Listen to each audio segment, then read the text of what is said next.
Hello everyone, welcome to study IQ. So guys, इस video में हम डिस्कस करेंगे कैसे आपको 71 बीपीएससी प्रिपेयर करना है और जो आप प्रीलिम्स और मेंस की तैयारी कर रहे हैं उसके लिए कैसे चीज़ों को आप आगे बढ़ाएंगे और बिल्कुल जो फाउंडेशन है वो कैसे स्ट्रॉन्ग करेंगे। इस तैयारी को करने के लिए बहुत सारे बच्चे होंगे जो बिल्कुल ज़ीरो से स्टार्ट कर रहे होंगे और कुछ बच्चे ऐसे होंगे जिन्होंने ऑलरेडी थोड़ा सा एक साल प्रिपेयर कर रखा होगा और कुछ दिक्कतें आ रही हैं, कुछ प्रॉब्लम्स आ रही हैं, कैसे अटेम्प्ट किया जाए, कैसे आंसर लिखने होते हैं। तो हम सारी चीज़ों के बारे में आज इस क्लास में डिस्कस करेंगे। और क्लास को आगे बढ़ाने से पहले तो सबसे पहली बात तो अभी 70th बीपीएससी का रिजल्ट आया है, तो बहुत बहुत शुभकामनाएं, सबको बहुत बहुत शुभकामनाएं। हमारे बहुत सारे बच्चों ने इसका जो है एग्ज़ाम को, प्रीलिम्स को क्लियर किया है। मेंस का एग्ज़ाम जैसे ही होगा, मेंस का रिजल्ट जैसे आएगा, then I will announce again कि हाँ कि किस तरीके से बच्चों ने परफॉर्म किया है, हमारे यूट्यूब के स्टूडेंट्स ने, हमारे पेड स्टूडेंट्स ने कैसे परफॉर्म किया है। आई विल डिस्कस अगेन, ठीक है। और लेकिन आगे बढ़ने से पहले मैं आपको बता दूं कि अगर आपको कोई भी इस लेक्चर के रिगार्डिंग या हमारी किसी कोई भी क्लास के रिगार्डिंग कुछ भी आपको कभी डाउट आता है तो यू कैन रीच अस, मतलब मेरे पास भी आ सकते हो, सीधा आप मुझे मैसेज कर सकते हो। और कहाँ पे? That is on the Instagram, ठीक है। You can message me on the Instagram here, okay. But again, जितनी भी मेरी क्लासेस होती हैं, जितने भी मेरे लेक्चर्स होते हैं, चाहे करंट अफेयर की क्लासेस हो, चाहे हमारे प्रीलिम्स की क्लासेस हो, मेंस की क्लासेस हो, तो मैं सारी क्लासेस अपने टेलीग्राम चैनल पे शेयर करता हूँ, हमारे डॉक्टर विपिन गोयल के टेलीग्राम चैनल के ऊपर। तो यहाँ पे आप मुझसे जुड़ सकते हैं और कोई क्वेश्चन हो आपका पूछ सकते हैं, ठीक है। सबसे पहले तो मैं आपको बताना चाहूँगा, ये बहुत सारे मैसेजेस हैं इसमें, ठीक है। अभी मैंने सिर्फ 7-8 इसमें स्क्रीनशॉट लगाए हैं। ये 70th बीपीएससी का बच्चों का रिजल्ट आया है। तो ये देखो, 1 2 3 4 5 6 7 8 8 मैंने स्क्रीनशॉट लगाए हैं ये, ठीक है। तो ये बच्चे हैं कि जो बड़े प्यार से इन्होंने मुझे मैसेजेस भेजे हैं कि जिनका प्रीलिम्स और क्लियर हो गया है, वो मेंस की तैयारी कर रहे हैं। तो मैं इस बैच में, इस क्लास में हम डिस्कस करेंगे कि प्री प्लस मेंस की तैयारी आपको कैसे करनी है और किस तरीके से आपको आगे बढ़ना है। तो स्टार्ट करते हैं। देखो, जब भी आप किसी भी एग्जाम की आप तैयारी करते हैं, ठीक है, किसी भी एग्जाम की तैयारी करते हैं, एक मिनट देख लेने दो, ये दिख रहा है आपको? नहीं, ये वाला नहीं करेंगे, इसको रेड को देखते हैं एक बार। हाँ, दिस इज विजिबल, ठीक है। ओके, सो गाइज, हम बात कर रहे हैं कि देखो, अगर आप बीपीएससी की तैयारी कर रहे हैं, 71 बीपीएससी की तैयारी कर रहे हैं, ठीक है। देखो, बहुत सारे बच्चों का डाउट आएगा, सर प्रीलिम्स क्लियर हो गया, मेंस का कैसे करना है, वो मैं सारे बीच में बता दूंगा। तो प्लीज आपको इस लेक्चर को ध्यान से सुनना।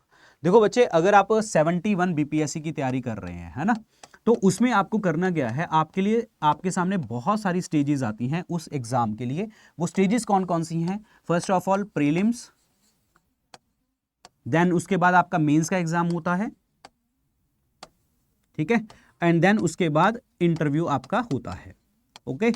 लेकिन सबसे ज्यादा इंपॉर्टेंट चीज ये है कि जब हमें एग्जाम क्लियर करना है तो पहले ये स्टेज क्लियर करनी पड़ेगी, फिर हम इस स्टेज में जाएंगे। और इससे इस स्टेज में बहुत ज्यादा गैप नहीं होता। प्रीलिम्स के बाद मेंस में बहुत ज्यादा गैप आपका नहीं होता। वो अलग बात है, 70th बीपीएससी में कुछ इश्यूज हुए हैं, ठीक है, हो रहे हैं, केस चल रहे हैं एंड ऑल। बट अगर आप 71 की तैयारी कर रहे हैं तो मैं आपको बता दूं कि ये आपको प्रीलिम्स और मेंस में बहुत ज़्यादा गैप नहीं मिलेगा, यानी कि बहुत जल्दी ही आपका एग्जाम हो जाता होता है। क्योंकि जैसे उन्होंने लास्ट ईयर अनाउंस किया था कि 30 सितंबर को हम प्रीलिम्स का एग्जाम ले लेंगे और उसके बाद 8 या 9 जनवरी के आसपास आपका मेंस का, यानी कि आपका अक्टूबर नवंबर दिसंबर 3 महीने मिलते हैं मैक्सिमम आपको प्रीलिम्स के बाद मेंस के एग्जाम के लिए, ठीक है। लेकिन अब क्या है कि हमें सब प्री भी करना है, हमें मेंस भी करना है, दिक्कतें बहुत सारी हैं, कैसे किया जाएगा, कैसे चीज़ें सॉल्व होंगी, तो ये चीज़ें मैं आपको बताता हूं कैसे करेंगे। देखो बच्चे, आपको जब आप तैयारी स्टार्ट करते हो, है ना, तैयारी जैसे आप स्टार्ट करते हो ना, तो आपको तैयारी कैसे करनी होती है। बच्चे हमेशा ये कहते हैं, नहीं प्रीलिम्स पढ़ेंगे फिर हम मेंस पढ़ेंगे, लेकिन ऐसा नहीं होता। जब आप बिल्कुल जीरो से स्टार्ट करो, बिल्कुल स्टार्टिंग पॉइंट से स्टार्ट कर रहे हो, तो आपको करना क्या होता है बच्चे, आपको पहले मेंस के साथ साथ आपको प्रीलिम्स तैयारी करनी होती है। सर ये कैसे तैयारी होती है, मेंस के साथ साथ प्रीलिम्स की तैयारी कैसे होगी, ठीक है, बहुत सारे बच्चों के दिमाग में डाउट आएगा। देखो बच्चे क्या होता है, लेट सपोज एक एग्जांपल के तौर पे मैं बात करता हूं, जैसे कोई क्लास है ना, जैसे मैं क्योंकि मैं इन बैचेस में करंट अफेयर की क्लास लेता हूं, तो मैं आपको बता देता हूं, ठीक है, क्योंकि मैं करंट अफेयर्स कैसे डील करता हूं, देन एक आधे सब्जेक्ट की एग्जांपल ले लेंगे, फिर आपको बता दूंगा। देखो लेट सपोज जैसे मैं इन बैचेस में आपके करंट अफेयर्स पढ़ाता हूं, करंट अफेयर्स जो आपके प्रीलिम्स और मेंस के लिए होते हैं, ठीक है, जो आपके प्री प्लस मेंस के लिए होते हैं, वो मैं इसमें डिस्कस करता हूं, ठीक है।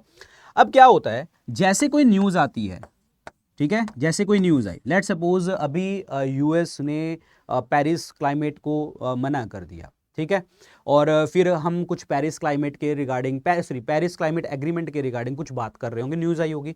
सो क्या होता है, हमें यहाँ पे समझना क्या पड़ेगा कि यूएस ने तो ठीक है मना कर दिया, लेकिन पेरिस क्लाइमेट है क्या, पेरिस एग्रीमेंट कब हुआ था, कौन सी मीटिंग में हुआ था, ये तो हमारे आ जाते हैं प्रीलिम्स के रिलेटेड चीजें, जो हम प्रॉपर तरीके से उस करंट अफेयर में डिस्कस करते हैं, ठीक है, नंबर 1। नंबर 2, उसके बाद जो है यहाँ पे जैसे करंट अफेयर ये तो हो गया जी, ये ऐसा ऐसा हुआ और इस मीटिंग में ये बोला, इस मीटिंग में ये बोला।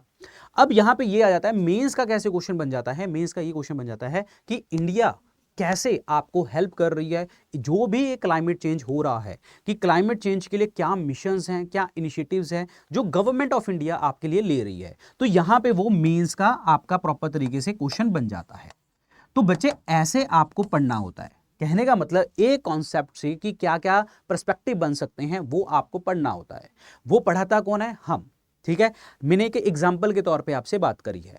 अब लेट सपोज कि आपको कोई टीचर जो है पॉलिटिकल लेक्चर पढ़ा रहा है, ठीक है, कोई लेट सपोज कोई पॉलिटिकल लेक्चर पढ़ा रहा है, पॉलिटी में मान के चलिए कि वो आपको कॉन्स्टिट्यूशनल बॉडीज टॉपिक पढ़ा रहा है, संवैधानिक जो बॉडीज हैं, कॉन्स्टिट्यूशनल बॉडीज हैं, संवैधानिक बॉडीज हैं, उसके बारे में क्वेश्चन पढ़ा रहा है, ठीक है। तो कॉन्स्टिट्यूशनल बॉडीज के बारे में उसने पढ़ा दिया। सो आप क्वेश्चन इसमें किस तरीके से फ्रेम होगा, मेंस का कैसे क्वेश्चन फ्रेम होगा, how constitutional bodies helps to maintain the flexibility, to maintain the rigidity, to maintain the peace, to maintain the security, to maintain the constitution, to maintain the people and the to maintain the people and the जो MLA MPs बैठते हैं उनकी integrity कैसे maintain करता है, संविधान को कैसे सुरक्षित, देखो अदरवाइज संविधान को जो कस्टडियन है यानी कि सुरक्षा वो किसकी है, सुप्रीम कोर्ट की है। तो आपको इस तरीके से चीजें पूछी जाती हैं, ठीक है, मतलब इस तरीके से रिलेट करके चीजें पूछी जाती हैं, वो हम आपको करवाते हैं। अब यहां पे होता क्या है वो देखिए, मतलब मैंने एक आइडिया दिया कि क्वेश्चन कैसे आते हैं। देखो क्या होता है कि जैसे कोई भी चीज है, कोई भी टॉपिक होता है ना, टॉपिक जो चीजें होती हैं, टॉपिक हम क्या करते हैं, पहले आपको करना पड़ता है स्टार्ट, ठीक है, टॉपिक आपको स्टार्ट किया और स्टार्ट करने के बाद उसके क्या क्या पर्सपेक्टिव बनते हैं वो आपको पता होने चाहिए। चाहे आप घर से तैयारी कर रहे हैं अपनी खुद से, चाहे वो आप हमारे पेड बैच से पढ़ रहे हैं, चाहे वो यूट्यूब से पढ़ रहे हैं, पर आपको ये पता होना चाहिए इस टॉपिक को जैसे आपने स्टार्ट किया, कोई न्यूज में आया, कोई टॉपिक वैसे स्टार्ट किया, उसके क्या क्या पर्सपेक्टिव बन सकते हैं, ये आपको क्लैरिटी होनी चाहिए। क्योंकि एग्जामिनर जो है जो इस चीज से, इस टॉपिक से जो क्वेश्चन पूछेगा वो इन पर्सपेक्टिव के रिलेटेड क्वेश्चन पूछेगा जो उसके साथ निकलते हैं। अब हम करते कैसे हैं, देखो जैसे आपको पढ़ना ऐसे होता है कि मतलब टॉपिक को ऐसे पर्सपेक्टिव लेके पढ़ना होता है। जैसे हमारे टीचर्स हैं, हमारे टीचर्स क्या करते हैं, जैसे टॉपिक लिया, ठीक है, इस टॉपिक को पढ़ाया आपको प्रॉपर तरीके से, इसका टॉपिक को रीड किया, इस टॉपिक के कॉन्सेप्ट आपको अच्छे से समझाए। जैसे आपको कॉन्सेप्ट समझाते हैं ना, तो कॉन्सेप्ट के बाद क्या होता है कि उसकी क्या क्या चीजें हो सकती हैं वो आपको बताई जाती हैं। अब क्या होता है कि इस कॉन्सेप्ट के बाद आप लोगों को प्रॉपर तरीके से एक मेंस का आंसर लिखने के लिए दिया जाता है। जैसे आप मेंस का आंसर लिख के हमें भेजते हैं, मेंस का आंसर लिख के आपको भेजते हैं, तो हमारी जो टीम बैठी है उसको इसका रिव्यू करती है और वो आपको बताती है कि हाँ आपने आंसर सही लिखा या गलत लिखा, कहां पे गलती करी, कहां पे और पॉइंट्स आ सकते थे, वो प्रॉपर तरीके से चीजें होती हैं। तो ये हमारी क्लासेस के अंदर इस तरीके से प्रोग्राम चलते हैं। अब बात यहां पे ये है कि सर ठीक है आपने मेंस आपने पढ़ा दिया, मेंस का हमें आंसर लिखना जो है हम सीखेंगे, क्योंकि बच्चे ऐसा होता है कि जब आप मेंस आंसर लिखते हैं ना, पहले आपको अपने आप से खुद लिखना होता है कि क्या आपको उस क्वेश्चन के रिगार्डिंग आप क्या समझे हैं, आप अपने व्यू पॉइंट्स लिखिए। जब आप गलती करेंगे ना तभी आप सीखेंगे मेंस को और कैसे सुधारा जा सकता है। टीचर्स जो होते हैं आपको प्रॉपर तरीके से बताते हैं कि इस क्वेश्चन में इस तरीके का जो पर्सपेक्टिव है वो बनेगा और उसी तरीके से आप इसको लिखेंगे। लेकिन लिखना पड़ेगा किसको, आपको लिखना पड़ेगा, आपको मेहनत करनी पड़ेगी। आप गलती करेंगे, टीचर्स बताएंगे और हमारे जो मेंटोर्स होंगे वो आपको बताएंगे कि हाँ बच्चे आपको इस तरीके से ऐसे घुमा के इसमें आंसर लिखना था, इसमें ये चीजें पूछी गई थी, इसमें ऐसी चीजें करी गई थी, तो आपको उस तरीके से ये चीजें करवाई जाती हैं। पॉइंट समझ में आ गया। तो मेंस में आपको ऐसे करना होता है, जैसे हमने बोला कि हर क्लास में आपको एक प्रॉपर तरीके से मेंस का आंसर हम आपको लिख के देते हैं, तो वो भी आपको प्रॉपर तरीके से मेंस का आंसर आपको लिखने देना होगा ऐसे, ठीक है। अब सीन ये है सर प्रीलिम्स की तैयारी कैसे होगी, मेंस तो ठीक है लेकिन टेस्ट कैसे होगा, हम कैसे सोचेंगे कि प्रीलिम्स हमारा हो रहा है नहीं हो रहा। तो बच्चे क्या होता है, जैसे आपका कोई कोर्स है, जैसे आपने लेट्स सपोज बिहार वाले बैच में आपने एडमिशन लेते हो, ठीक है, तो हर क्लास के साथ साथ, मैं क्या कह रहा हूं, हर क्लास के साथ साथ आपको मेंस का आंसर लिखने दिया जाता है, हर क्लास के साथ मेंस का आंसर लिखने दिया जाता है। फिर उसके बाद क्या होता है, जैसे एक मॉड्यूल खत्म होता है ना आपका मॉड्यूल, ठीक है, लेट्स सपोज आपको कॉन्स्टिट्यूशन का टॉपिक है, उसमें कॉन्स्टिट्यूशनल डेवलपमेंट के ऊपर हम बात करें कि संविधान बना कैसे था, तो उसके ऊपर बात करें, वो एक मॉड्यूल बनाया हुआ है हमने। तो एक मॉड्यूल में क्या होता है कि जैसे वो पूरा मॉड्यूल खत्म हो जाता है ना, हर क्लास में आपको मेंस का आंसर तो लिखने दिया जाता है, लेकिन एक मॉड्यूल खत्म होने के बाद, जैसे ये मॉड्यूल खत्म हो गया आपका, हम प्रीलिम्स का भी टेस्ट लेते हैं वहां पे, और एक आपका मेंस का भी टेस्ट यहां पे लिया जाता है, यानी कि आपको मेंस आंसर राइटिंग का भी टेस्ट मिल जाएगा और प्रीलिम्स का भी टेस्ट आपको मिल जाएगा। तो इस तरीके से आपकी यहां पे तैयारी होती है। तो प्रीलिम्स एंड मेंस का कॉन्सेप्ट आपका क्लियर हो गया। अब यहां पे ये आता है कि इस तैयारी को करने में कितना टाइम लगता है। देखो बच्चे, अगर आप बीपीएससी की तैयारी कर रहे हैं, है ना, तो मिनिमम अगर हम सिलेबस की ही बात करें तो 8 से 9 महीने तो आपको मिनिमम लगते हैं चीजों को कंप्लीट करने में। फिर उसके बाद आपकी स्टडी खुद की सेल्फ स्टडी होती है, ठीक है, खुद की सेल्फ स्टडी करनी होती है आपको कि हाँ खुद से पढ़ेंगे।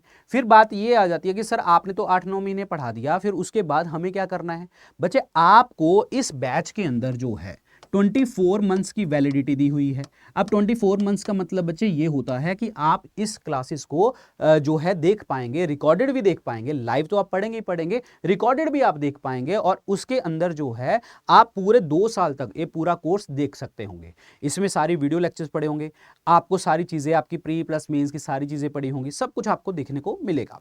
अब बात यह है कि जो सेल्फ स्टडी करोगे, इन वीडियोस को देखोगे, इनको पढ़ोगे, अपनी बुक से पढ़ोगे, अपने नोट से पढ़ोगे, जो आपको लिखने जो दिए होंगे, ठीक है, यहां पे ये सारी चीजें आपकी तैयारी करवाई जाती है। तो एट द एंड आपका जब एग्जाम होता है तो आपके पास सफिशिएंट टाइम होता है, क्योंकि आप हर क्लास में मेंस आंसर राइटिंग लिख चुके हैं, आप हर क्लास के मॉड्यूल के बाद टेस्ट लिख चुके हैं। तो आप जो है, ऐसा नहीं है कि आंसर राइटिंग एक दिन में आ जाएगी। आंसर राइटिंग करने में आपको 2-3 महीने लगते हैं एक परफेक्ट आंसर राइटिंग के लिए। तो आपको डे 1 से ही सीखना पड़ेगा, आपको डे 1 से ही अपने बैरियर्स जो हैं वो हटाने पड़ेंगे और प्रॉपर तरीके से वो चीजें लिखनी पड़ेंगी। गलतियां करोगे तो जाके सीखोगे, गलतियां करोगे तो जाके आपके जो मेंटोर्स होंगे वो आपको हेल्प कर पाएंगे, आपके टीचर्स आपको हेल्प कर पाएंगे। ये सारी चीजें इस तरीके से देखने को मिलेंगी। यू गॉट माई पॉइंट, ठीक है, ये अच्छे से इस तरीके से आपको दिखना है। अब यहां पे ये सारी चीजें हो जाती हैं, ठीक है, ये आपकी ये इस तरीके से कॉन्सेप्ट चल जाते हैं कि हाँ बीपीएससी है, सेल्फ स्टडी है, ये है वो है। अब बात ये है कि सर ठीक है, हमें ये बताइए कि आप इस पहले बैच को बताइए कि क्या है, किस तरीके से ज्वाइन करना है, क्या होगा क्या नहीं होगा। अब मैं आपको पूरे कॉन्सेप्ट के बारे में बताता हूं कि हाउ टू प्रिपेयर, कैसे आपको प्रिपेयर करना है। देखो बच्चे, पहले मैं बात करता हूं, जो बच्चे कहते हैं कि सर आप बताइए कि आपका जो बैचेज हैं वो क्या है। देखो आपको बच्चे पहले क्या करना है, स्टडी आईक्यू का ऐप या वेबसाइट खोलना है। जैसे आप स्टडी आईक्यू का ऐप या वेबसाइट खोलेंगे ना, तो यहां पे आपको बिहार वर्ड डाल देना है। यहां पे सर्च बार में आपको क्या वर्ड डालना है, बिहार, ठीक है, बिहार वर्ड डालेंगे। जैसे आपने बिहार वर्ड डाला ना, तो यहां पे इसको क्रॉस कर देते हैं, बिहार वर्ड डाला तो यहां पे बहुत सारे बैचेस नजर आएंगे आपको, ठीक है। यहां पे आपको बिहार पीसीएस का pre plus mains live foundation batch नजर आएगा, और बिहार के रिलेटेड जो भी बैच हैं आपको इस तरीके से नजर आ जाएंगे, ठीक है। लेट्स सपोज आप बिहार पीसीएस की तैयारी कर रहे हैं, जो हमारा रिसेंट बैच है लाइव फाउंडेशन बैच 4, इसको आप बाय नाउ पे जाएंगे। जैसे आप बाय नाउ करेंगे ना, यहाँ पे आपको कुछ 12,000 के समथिंग प्राइस दिखाएगा। ऑफर अवेलेबल पे जाएंगे, यहाँ पे कूपन कोड में आपको एक कूपन कोड डालना होगा, दैट इज आपका VIP लाइव, जो स्क्रीन के ऊपर चल रहा है, ठीक है, VIP लाइव। जैसे आप VIP लाइव अप्लाई करेंगे ना, तो ये बैच आपको 9999 रुपीज़ में मिल जाएगा। और ये बैच जो है अभी डिस्काउंट चल रहा है, जो है इस रिपब्लिक डे के ऊपर डिस्काउंट चल रहा है, तो आप ले सकते हैं इस बैच को इतने कम प्राइस के ऊपर, 24 मंथ्स की वैलिडिटी। ठीक है, अब इन बैचेज में हम आपको कराते क्या हैं वो समझिए। ठीक है, समझ में आ गया ना ये वाला? तो ठीक है, इन बैचेस में बच्चे क्या होता है कि आपको 1000 आवर लाइव कंटेंट मिलता है, 1000 घंटे का लाइव कंटेंट दोनों भाषाओं में मिलेगा, इंग्लिश में भी हिंदी में। जैसे हम बात कर रहे हैं ना, तो मेरे बाइलिंगुअल वर्ड यूज कर रहे हैं तो ऐसे मिलेगा। सर जो नोट्स होंगे जो आप पढ़ाएंगे पीछे, वो भी दोनों भाषाओं में मिलेंगे, इंग्लिश एंड हिंदी दोनों भाषाओं में मिलेंगे। इसके अलावा आपको कुछ लिखने की जरूरत नहीं है, आपको हैंड रिटन नोट्स भी आपको दिए जाएंगे, हैंड रिटन नोट्स आपको पढ़ने होंगे। ये नोट्स आपको इतने कम नोट्स होंगे, छोटे नोट्स होंगे कि आपको प्रीलिम्स और मेंस की आंसर राइटिंग में आपको हेल्प करेंगे। ठीक है, और उसके बाद ये हो गया। उसके बाद ये है कि इस क्लास में टीचर्स के साथ कम्युनिकेट बिल्कुल कर सकते हो। जैसे आपने टीचर के साथ कम्युनिकेट किया और उसके बाद आपको एक मेंटोर भी दिया जाता है अलग से, कि आप उस मेंटोर से कोई लेक्चर के रिगार्डिंग हो, जा लेट्स सपोज कभी मन नहीं करता, कभी शादी में चले गए, बुखार है, पीछे वाले लेक्चर्स मिस हो गए हैं, कैसे मैनेज करने हैं, तो you can ask to the mentors. कोई क्वेश्चन है, प्रीलिम्स का क्वेश्चन है, मेंस का क्वेश्चन है, कुछ दिक्कत आ रही है, पॉइंट नहीं समझ आ रहा, क्योंकि ऐसे है कि जब आप टीचर से बात करेंगे, टीचर आज लेक्चर लेके चला गया, जैसे मैं अभी लेक्चर लेके चला जाऊंगा, इसके रिगार्डिंग अगर आपको कोई डाउट होगा, पीछे कौन है आपके, तो पीछे में क्या है कि आप जिस दिन अगले दिन टीचर को मिलोगे, अगले दिन टीचर को मिलोगे, ठीक है, टीचर अपने टेलीग्राम पे, इंस्टाग्राम पे आपसे कम्युनिकेट करेंगे, लेकिन फिर क्या होता है ना, कई बार क्या होता है कि टीचर के साथ कम्युनिकेशन नहीं हो पाता, तो आपके लिए एक्स्ट्रा हमने एक मेंटोर दिया हुआ है। ये मेंटोर जो होंगे ना, ये वो मेंटोर्स हैं जिन्होंने PCS UPSC एग्जाम की प्रिपरेशन की हुई है, और कईयों ने तो इंटरव्यूज दे रखे हैं, कईयों का फाइनल स्टेज नहीं हुआ, कईयों का मेंस नहीं होता, मतलब ये आपके सीनियर्स हैं एक तरह के। ये लोग जो हैं आपको इस प्रिपरेशन में मदद बहुत करवाते हैं, क्योंकि ये हमारे वो लोग ही हमने इसमें सिलेक्ट किए हुए हैं जो इन चीज़ों में आपको हेल्प कराएंगे कि हाँ आपको प्रिपरेशन आगे और अच्छा कैसे करना है, क्योंकि इन लोगों ने वो सारी सिचुएशंस देख रखी हैं जो अभी आप फेस कर रहे हैं या फेस करेंगे, तो आपसे आपकी सिचुएशन को बेटर ये लोग ज्यादा समझ पाएंगे कि हाँ कि क्या प्रॉब्लम है, कैसे इस चीज का सोल्यूशन निकालना है। ठीक है, तो ये तो हो गया ये वाला पार्ट। देखो मैंने कहा दोनों भाषाओं में, इंग्लिश और हिंदी में नोट्स मिल जाएंगे, पढ़ाया आपको दोनों भाषाओं में जाएगा, जैसे हम बात कर रहे हैं ऐसे ही पढ़ाया जाएगा। तीसरा, आपको हैंड रिटन नोट्स मिल जाएंगे, आपको क्लास की PPT PDF सब कुछ आपको मिला जाएगा, क्रक्स मिलेगा जिसमें आपका मेंस आंसर राइटिंग और अच्छा होगा। ठीक है, आपको कोई बुक्स अलग से बाय करने की जरूरत नहीं है, कुछ और करने की जरूरत नहीं है, आप नोट्स पढ़ेंगे, प्रॉपर तरीके से पढ़ेंगे, सारी चीज़ें जो है वो बैलेंस होती चली जाएंगी। और करंट अफेयर के लिए जो है मैं तो हूँ ही वहाँ पे, क्योंकि करंट अफेयर से आपके प्रीलिम्स में क्वेश्चन बहुत सारे घूमेंगे और मेंस के क्वेश्चन भी बहुत सारे घूमेंगे, और वो कैसे करवाने हैं आई नो। ठीक है, और आप मुझे जानते भी हैं, मेरी क्लासेस भी देखते हैं यूट्यूब पे, अदरवाइज अगर किसी बच्चे ने नहीं देखी तो you can search weapon Goyal, जो मेरा नाम है VIPAN GOYL, just search only, इतना नाम ही डाल देना, विपन डाल देना, आपको सारी क्लासेस नजर आ जाएंगी कि क्या है, किस तरीके से सर पढ़ाते हैं, तो आपको पता लग जाएगा कि कैसे पढ़ाते हैं। ठीक है, जिन्होंने नहीं पढ़ा हुआ तो आप ऐसे सर्च करके देख सकते हैं। ओके, तो ये वाली चीज हो जाती है। अब प्रीलिम्स की तैयारी हो रही है, मेंस की तैयारी हो गई, जैसे मैंने आपको बोला था मेंस आंसर राइटिंग हर क्लास में दिया जाएगा, मेंस आंसर राइटिंग का मॉड्यूल बेस्ड टेस्ट भी होगा, प्रीलिम्स का मॉड्यूल बेस्ड टेस्ट भी होगा, और जब आपका सिलेबस खत्म हो जाएगा और प्रीलिम्स पास आने वाला होगा तो आपको प्रीलिम्स के लिए अलग से टेस्ट सीरीज भी यहाँ पे दी जाएगी। तो कहने का मतलब क्या हो गया कि आप लोगों को यहाँ पे एक कंसोलिडेटेड वे में सारी चीजें मिल जाएंगी, जिसमें आपको इस बैच के बाद अलग से कोई परचेज करने की किसी चीज को जरूरत नहीं पड़ेगी। प्रीलिम्स भी हो जाएगा, मेंस भी हो जाएगा, आंसर राइटिंग भी हो जाएगा, नोट्स भी मिल जाएंगे, मेंटोरशिप भी मिल जाएंगी, टीचर भी आपके पास हैं, मेंस आंसर राइटिंग चल रही है, प्रीलिम्स चल रहा है, सब चीजें आपको तैयारी यहाँ पे करवाई जाएगी अच्छे तरीके से। ठीक है, तो आपको इन बैचेस में ज्वाइन कर लेना है, और इसमें जो 1000 घंटे का जो हमारा कॉन्सेप्ट हमने बताया कि 1000 घंटे मिनिमम आपको पढ़ाए जाएंगे, और उसके बाद उस क्लास की रिकॉर्डिंग भी आप देख सकते हैं, तो इस तरीके से आपको ये सारी चीज़ें मिल जाएंगी। और बहुत सारे बच्चों के दिमाग में अभी ये भी डाउट होगा कि सर मैं सेल्फ स्टडी करता हूँ, ठीक है, इसके लिए बुक्स क्या होनी चाहिए, तो उसके लिए मैं एक अलग से भी वीडियो बना दूंगा। बट एक चीज़ मैं आपको बता दूं, मेंस आपको स्टार्टिंग में ही फोकस करके चलना है, ऐसे नहीं फोकस करके चलना कि हाँ मैं पहले प्रीलिम्स करूंगा या करूंगी उसके बाद मुझे मेंस में जाना है। मेंस में बच्चे टाइम नहीं मिलता, ठीक है, तो पहले आपको साथ साथ चीजें करनी पड़ेंगी, क्लास के साथ साथ आपको मेंस आंसर राइटिंग डे 1 से ही करना पड़ेगा, और उसके बाद प्रीलिम्स साथ साथ चलता चला जाएगा, और एंड टाइम में जब आपका एग्जाम होता है तो 3 महीने आपको पूरा फोकस करना पड़ता है सिर्फ प्रीलिम्स के ऊपर ही। तो ये चीज ध्यान रखना, अच्छे से पढ़ लेना। ठीक है। और इसी तरीके से चीज़ों को फॉलो करना और आपकी तैयारी अच्छी हो जाएगी। बुक लिस्ट वगैरह, स्ट्रेटजी वगैरह, क्या कैसी चीज़ें होती हैं, क्या कैसे हम चीज़ें और कर सकते हैं बेटर। और मेरे को पता है, अगर आपका इस लेक्चर में कोई डाउट आया ना, कमेंट सेक्शन में लिख देना, उसके ऊपर मैं वीडियो बना दूंगा अलग से। बुक लिस्ट पे भी वीडियो बनानी है मुझे, मेंस की आंसर राइटिंग कैसे करनी होती है उसके ऊपर भी वीडियो बनाऊंगा, प्रीलिम्स को कैसे हैंडल करना होता है वो भी वीडियो अलग से बनाऊंगा, ठीक है। तो इन 3-4 टॉपिक तो मेरे दिमाग में है, इनकी वीडियोस मैं अलग से बनाऊंगा, तो आपको टेंशन लेने की जरूरत नहीं है। चाहे आप फ्री पढ़ते हैं, चाहे आप हमारे पेड कोर्स से पढ़ते हैं इसमें, ठीक है। अगर आप पेड कोर्स में आते हैं तो आपको ये वाला कोड लगा लेना है जो आपकी स्क्रीन के ऊपर है, दैट इज VIP लाइव, ठीक है। तो आपको डिस्काउंट मिल जाएगा। अभी जो है रिपब्लिक डे के ऊपर जो है आपकी बहुत बड़ा डिस्काउंट चल रहा है हमारे कोर्सेज के ऊपर, तो आप देख सकते हैं, ठीक है। और जल्दी ही मैं दूसरी वीडियोस भी बनाऊंगा। कोई भी आपको डाउट होता है, किसी चीज़ का भी डाउट होता है ना, you can message me on the Instagram too, यहाँ पे आप मुझे मैसेज कर सकते हैं, मैंने बताया भी था आपको, ठीक है। You can message me on the Instagram as well, यहाँ पे, ठीक है। तो यहाँ पे आप मुझे इंस्टाग्राम पे मैसेज भी कर सकते हैं, कुछ भी डाउट होता है तो मैं अपनी टीम को आपका नंबर दे दूंगा। अगर कुछ भी डाउट होगा मैं तो सेल्फ डाउट क्लियर कर दूंगा आप लोगों के। और अगर फिर भी कुछ डाउट होता है तो I will share your number two the team, कि कुछ भी डाउट होता है, किसी चीज़ के रिगार्डिंग डाउट होता है तो अगेन आपसे बात कर लेंगे, ठीक है। So thank you so much बच्चे, अच्छे से पढ़िए, तैयारी कीजिए अपनी और खींच दीजिए काम, ठीक है। और बता दीजिए एक बिहारी सब पे भारी। Thank you so much, thank you so much, thank you so much.